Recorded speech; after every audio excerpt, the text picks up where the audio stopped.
شیخ نظر بد کے حوالے سے ذرا رہنمائی فرمائیے گا کہ اگر کسی شخص کو نظر لگ جائے تو وہ نظر کیسے اتارے؟ اہل حدیث نظر کس طریقے سے اتارتے ہیں؟ یوں کہیے کہ شریعت میں نظر اتارنے کا، نظر بد اتارنے کا صحیح طریقہ کیا ہے؟ اور طارق مسعود صاحب نے بھی اس حوالے سے کچھ رجوع کیا ہے، وہ بھی ذرا وضاحت فرما دیجیے، بہت شکریہ۔ دین اسلام نے کیا رہنمائی کی؟ ایک تو یہ کہ آپ کسی اچھی چیز کو دیکھیں تو کہیں ماشاءاللہ،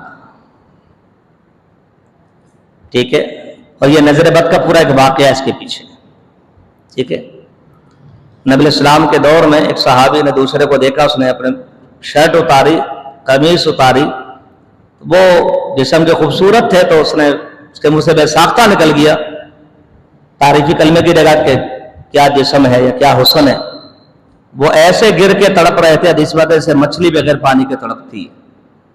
تو گھبرا کے اٹھا کے نبی اسلام کے پاس لایا، آپ نے کہا کہ حلا برکتا علیہ، تو انہیں برکت کی دعا کیوں نہیں دی؟ کیوں نہیں کہا ماشاء اللہ؟ کیوں نہیں کہا ماشاء اللہ لا قوت الا باللہ؟ کیوں اپنے بھائی کو قتل کرتے ہو؟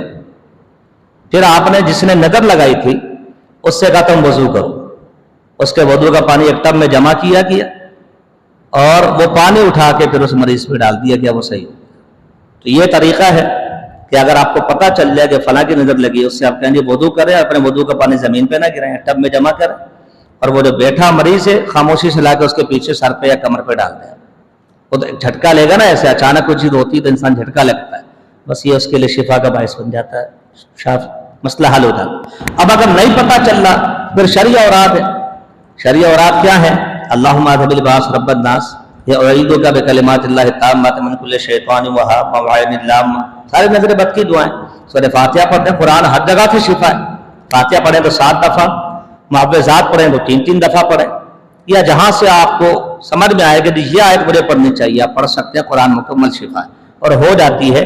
آپ اس کو براہ راست دم کر دیں، پانی میں دم کر کے دے دیں اور اس کو وضو کروا دیں، انشاءاللہ وہ صحیح ہو جائے گا۔ 1 سے زیادہ دفعہ کر لیں اگر زیادہ مسئلہ ہے۔ اب تو طارق مسعود صاحب نے بھی کہہ دیا کہ یہ جو